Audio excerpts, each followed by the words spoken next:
Hello and welcome. I am Anna Mouglalis, and you are listening to 355, a podcast by Chanel. Tonight, in Chanel Street at the Majestic Hotel, everything is very beautiful, very muffled. The sea looks like a blue screen, but a wild effervescence is building up downstairs. We are at the Cannes Film Festival, the most prestigious film festival.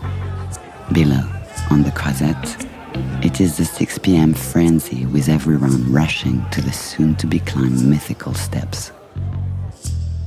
For the 5th chapter of 355, I will meet with personalities from the world of cinema who I admire for their singular work. Together, we'll talk about creativity, boldness, and freedom. In a dialogue homage to Gabrielle Chanel, who was very close to cinema and invented a world of her own, the world of the modern woman. Creating words, that's also what cinema attempts in each film. I spoke with Kristen Stewart, an American actress who conquered the world in a snap.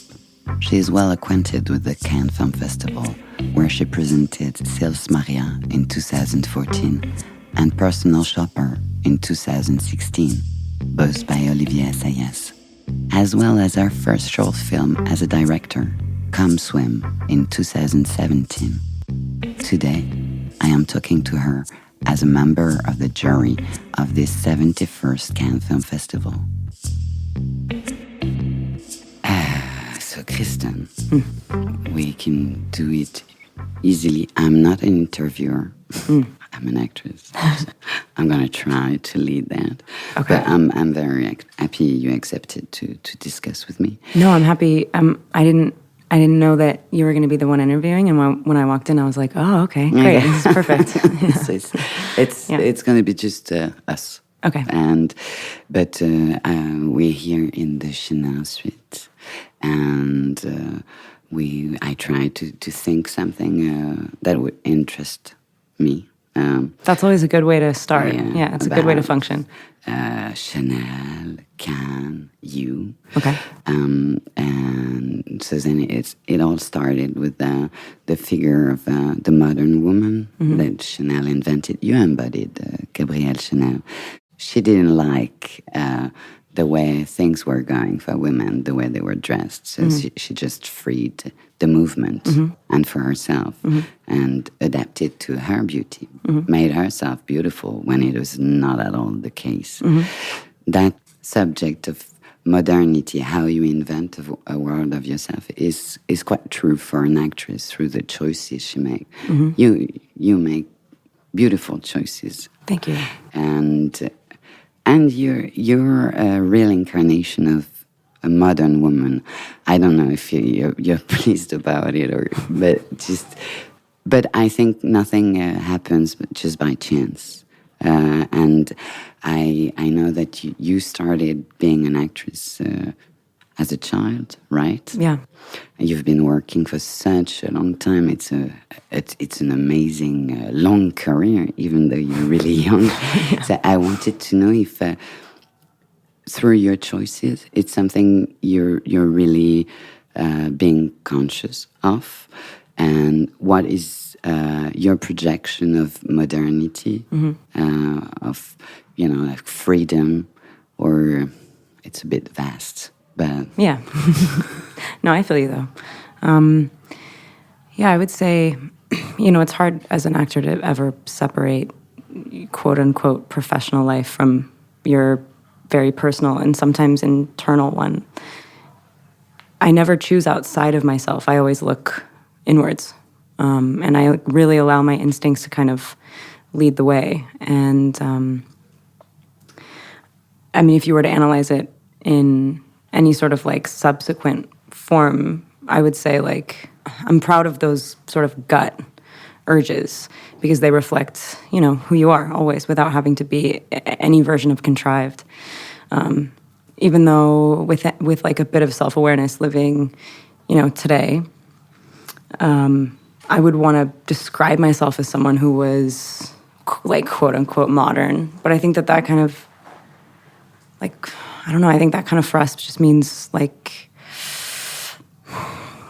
it sounds super maybe like corny or cliche, but like an addiction to truth, something that feels like true to you, and whether or not that matches up with a kind of like archetypal, like, you know, just like form that you've seen before. Like, you know, you can definitely reinvent pretty has a bit of a formed definition on like on the surface, but there are so many ways to like reinvent that. Yeah, I don't know. I think like for me, like the most attractive thing is like just a person who has compulsive drive, somebody who's clearly on a path that they carve out, but that kind of like feels fateful or something. Like they're not doing it for any effect; they're doing it truly just to satisfy themselves.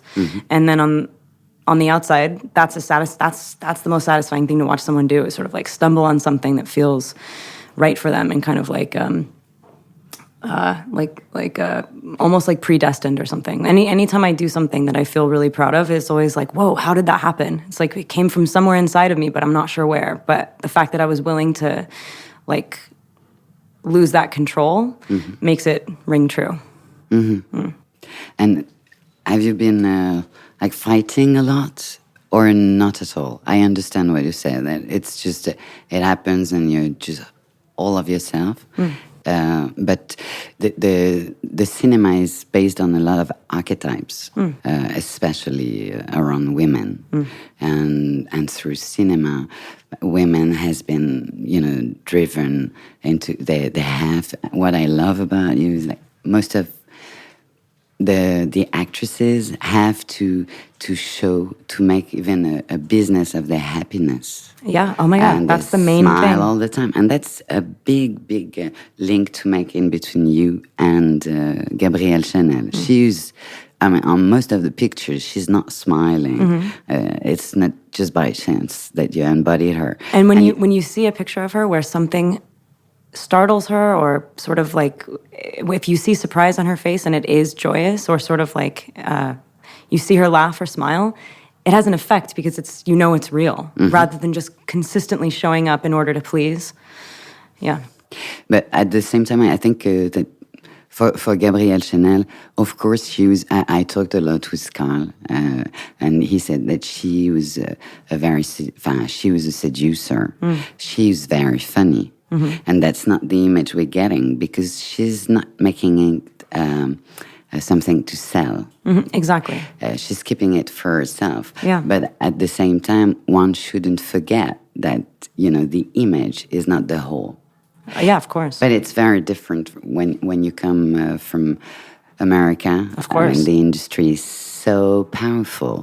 No, you really commodify feelings, and then sort of like, you know, the only way to function from a place of like secure outcome when it comes to money is to put something out that's made money before. And so then all of a sudden you're never doing anything original. You just go, well, you know what, this fits the formula, that's successful, that equals dollar signs. You're never going to do anything new with that. I mean, it's, you know, obvious, but I think a faith in audience is really important. Like, people want to see new things. It's just that there's like sometimes fear that gets in the way. And if you just take that fear away and you don't impose it on other people, it's accepted and it's sort of revered as original and true. So it's I think it's an easy thing to fall into, to be like, well, I want to do a good job. I want to seem present and grateful, like I love what I do, that I love my work. But as soon as you start thinking that you need to broadcast that, all of a sudden you're not thinking about the right things. Yeah. You don't have to show that. If you just do what you want to do, all of those things that are appealing to other people will naturally be there. You can't fake it. Yeah. I just talked with Charles Gilibert, the producer. Oh yeah. Who was explaining that in the relationship with Olivier Assayas, Olivier was really considering you as a creator. Like he would write the script and then present it to you, and then understand that the movie would have a different rhythm or a different length. So he's really inviting you as a creator, and it's not the case on every set. No, unless you create it. But how do you create that? Is it just by the good meetings, or are you putting will into it, or? Yeah, I mean, ideally, you sort of make choices based on the temperature in the room, and you just go, do I like swimming around in this space with you? And am I going to feel like I have marks to hit, or have you provided a space that I can really explore? And it's really easy to tell the difference between a filmmaker that already knows what he wants to say versus someone who wants to meditate and learn and really push and dig. Olivier is somebody who creates an environment that is filled with these landmines of, I would say, all of his plot and characters and story. It has a line that is really intellectual and really philosophical, but it's in the blood of it. It's in the bones of it. It's not in its brain. Do you know what I mean? So basically, you can always assess what he's trying to say after the fact, but during, if you really just sort of lend yourself and you stay loyal to that like kind of cause, it's not something that you have to think about in the moment. You afterwards, you go, whoa, what did we just do? And what does that mean? And yeah, I would say after having worked with him, I've always been, it's not about being choosy and like an elitist kind of like, I want to choose high art, I want to only work with acclaimed directors. It's not that. It's just that after I worked with him, I was like, okay, you don't have to compromise. The exchange is between a very intimate group of people that you can then transfer onto a larger group, but that it starts off small, and it always starts off with this sort of like inertia that you can't really describe, and then you finish the work and you look back and you can kind of assess what it meant and what you've actually said. Well, it's a real transformation of the figure of the muse, because for a long time it is, just an image and a body with no talk at all. And I think he's a modern man, let's say. Yeah, absolutely. But I just read, like a few weeks ago, a biography of Eddie Lamar. You've heard about that actress from Hollywood in the 30s? Yeah, like she's old Hollywood, like yeah, golden she era. was big. Yeah. I love that sentence from Sunset Boulevard, like the old actress saying, someone says to her, "Oh, you were big," and she said, "No, I am big. It's the pictures that got small." Oh, I haven't heard that. I really like that. But to go back to Eddie Lamar, she was considered as one of the most beautiful actresses of her time. She was a muse for 2000. But when she was going home, she would just have to invent things. And she created the system that Wi-Fi and GSM, cell phones, are based on today. And she created that. She was first married to a man who was selling weapons in Germany. She divorced. She had just embodied a character, a very free character, in a film called Ecstasy, in which she was shown nude. And she even represented an orgasm, not even knowing the director was putting needles into her. Oh my gosh. But that woman was not allowed to be at the same time the great actress and an intellectual or a physician, and she when she invented that system with a man, but it is her stuff. She gave it to the army because she was like fighting it against Nazis. But the American government said, well, you being that beautiful woman inventing stuff, it doesn't match. So just go see the army and give kisses to the soldiers. Right. But then back in the day when what was attractive was basically the opposite of being intelligent. It's just somebody. Do you think it changed? I think it's changing right now. I think even in my experience, it sounds really cliche, but like how many times have I been told that I was going to be prettier if I smiled? Like it's quintessentially and classically, women are beautiful when they're vulnerable. And vulnerability is really attractive, but not necessarily through the male gaze of vulnerable to them. Vulnerable is one thing, but subject to a greater power is definitely not, to me, the idea of modern femininity or something that would be attractive. Yeah. I mean, you think about, like, you do a photo shoot, and you're always a little more attractive if you open your mouth a little bit and put your chin up, because you're looking up and you look sort of innocent and ready to sort of dominate. I mean, essentially, really, actually. And then you look at any photo of a strapping young actor is always chin down, eyes up, strong, ready to face something. And a girl is always chin up, like ready to take something. And how do you think we can change those archetypes? I think, honestly, I mean, even sitting on the jury the other day with Kate Blanchett, who described basically what I'm saying in a much more eloquent way. But just you're eloquent, very thanks, eloquent. Man. No, but she was like, just the idea of intelligence not being something that's threatening, but something that's really alluring, is happening now. I think that, even this conversation, I haven't done a round of press in a long time, but in a really, really short period of time, there are probably a slew of questions that wouldn't be acceptable to ask me anymore, whereas 1 year ago, I'd be like, okay, yes, as a woman, like, good for a girl doesn't hold up anymore. It's like, so what do you think about women in film? It's like, honestly, their gender has nothing to do with their talent. So those questions become embarrassing for the person asking them, rather than putting me on the spot and kind of ruffling my feathers or making me seem defensive, which only puts me further into the hole that the hole of unattractive girl who's, like, defensive and unwilling. It's like, now we can actually honestly answer those questions, or honestly reject those questions and throw them back on those people and say, like, well, you're just a highly unevolved being. I just don't need to talk to you.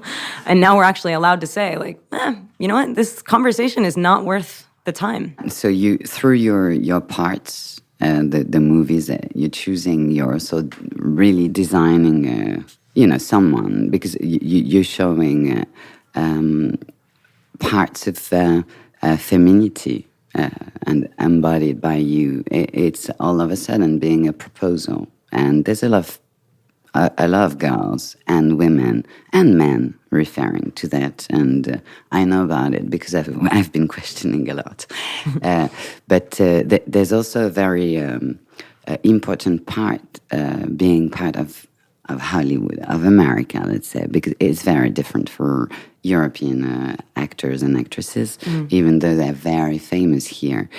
It's not the same industry, so they're not chased in their private life the way you are. So is there a way to build a public character as a character? Or, do you just... because, of course, it must involve a lot in your life. Yeah. And you can't go have a coffee. Right. So do you write it as a character to, so that you can find some kind of freeness? Separation. Yeah. I've had this conversation so many times, like, why don't you just sort of go out and make it easier for yourself or something? Don't give too much, or create a character that you're comfortable playing that still feels true to you, but that doesn't give as much, therefore you don't feel stolen from. It's weird to talk about because it's really like it's a double-edged sword. One part of me wants to show every single side of myself, whether it's embarrassing or bad or good, or at my lowest and my highest points. I don't want to be alone in those moments. It's when they're sort of taken and twisted and commodified. It's when someone wants to write an article and get a bunch of hits on their website, or if somebody, like, already knows the story they want to tell before they've actually taken an honest look at a situation. You know what I mean? So yeah, I would say, growing up in this and having to talk consistently about the closest thing to me in my life, which is my work, I've sort of just gone no holds bar, just take it for what it is, because I know that if I ever looked back and went, I kind of tried to, control it. Nobody has that control. Nobody has that amount of control over so many people. I can't control my image. I'm not smart enough.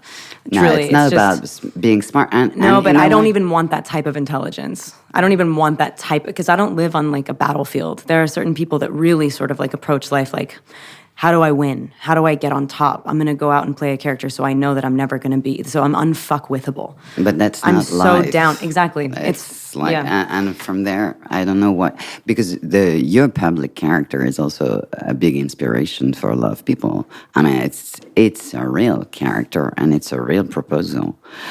But and I think it's really, really interesting.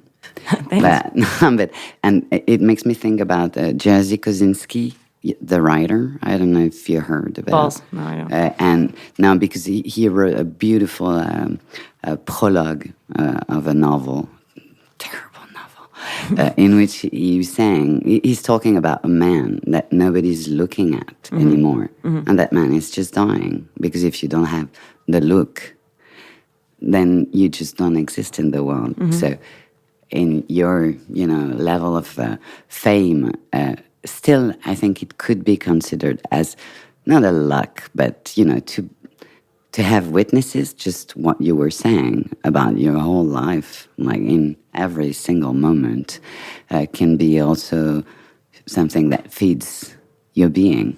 Yeah. Good. Thank you, Kristen. Yeah, thank you. This is really fun. This is cool. Okay, cool. I mean, when it comes down to like interviews and podcasts and things like this was like probably the very best version of that. Good. Thank you, Kristen.